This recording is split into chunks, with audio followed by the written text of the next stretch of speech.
Imagine you're standing in Times Square, watching the ticker scroll with endless stock prices flashing by. Some people see patterns, others claim to know which stock will explode tomorrow. But what if all those movements were no more predictable than flipping a coin? That's the core argument of Burton Malkiel's A Random Walk Down Wall Street. This book, first published in the 1970s and updated many times since, has guided millions of investors by teaching one simple truth: you don't need to outsmart Wall Street to build wealth. You just need discipline, patience, and the right strategy. 1. The Random Walk Explained. The title comes from the idea that stock prices move like a drunk person walking, completely unpredictable from one step to the next. One day a stock is up because of good news, the next it's down because of fear. Even experts can't reliably predict the short-term moves. Malkiel backs this up with decades of data. Investors, fund managers, and chart readers have all tried, but almost none consistently beat the market in the long run. This is a humbling reminder: don't waste energy predicting daily moves. Focus on the big picture. 2. The History of Market Follies. Malkiel is a brilliant storyteller, and he doesn't just lecture, he shows how human behavior creates market bubbles and crashes. He walks us through famous financial manias. The tulip mania of the 1600s, when a single tulip bulb cost as much as a house. The dot-com bubble of the late 1990s, when internet companies with no profits were valued in the billions. The housing crash of 2008, fueled by speculation and risky mortgage bets. These stories all reveal the same thing: humans are emotional, markets are irrational, and if you get caught chasing hype, you usually lose. 3. The Illusion of Expertise. Wall Street is full of experts who claim to have special skills. But Malkiel shows why this is often an illusion. Technical analysis, reading charts and patterns, is like astrology for stocks. It looks scientific but rarely works. Fundamental analysis, studying earnings, balance sheets, and management is useful, but the problem is everyone else is doing the same thing. Prices already reflect this information. Professional fund managers, research shows most actively managed funds underperform the market after fees are taken out. Translation: even the pros usually can't beat a simple index fund. 4. The Case for Index Funds. This is the heart of Malkiel's message. Instead of chasing winners, own the whole market. Index funds let you buy tiny pieces of thousands of companies at once. They're low cost, diversified, and reliable.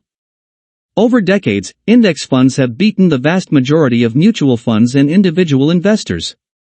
This was a radical idea when Malkiel first suggested it, but today it's mainstream. Even Warren Buffett recommends index funds for most investors.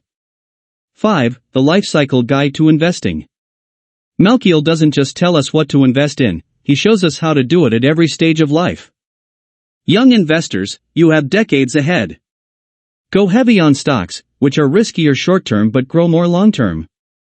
The magic of compounding is your superpower. Middle age, now you're balancing growth with protection. A mix of stocks and bonds reduces risk while still building wealth.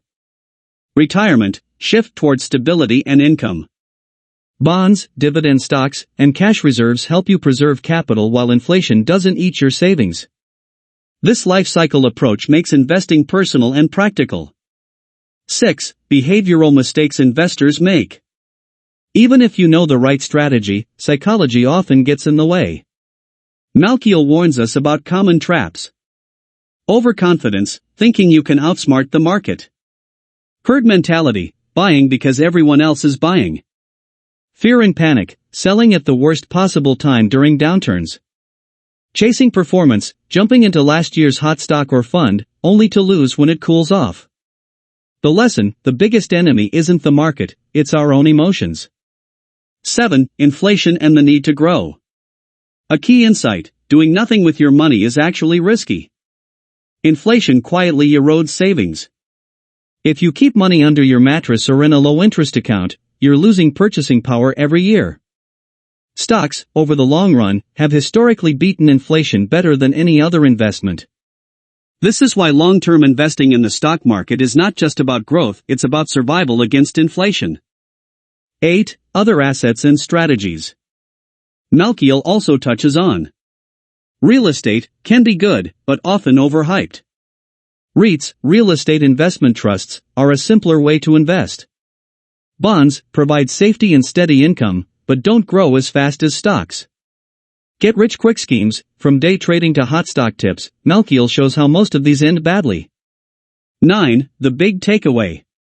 At its core, a random walk down Wall Street is both a warning and a guide.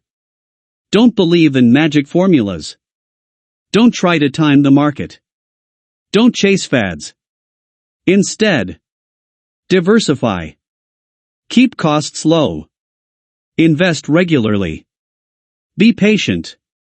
If you do this, Malkiel argues, you will likely outperform the majority of investors, and you won't have to stress about predicting the unpredictable. So here's the truth, you don't need to be a Wall Street genius. You just need time, discipline, and the courage to stay the course. If you found this breakdown helpful, don't forget to like, subscribe, and share it with someone who wants to grow their wealth the smart way. And tell me in the comments, do you believe anyone can beat the market, or do you agree with Malkiel that it's all just a random walk?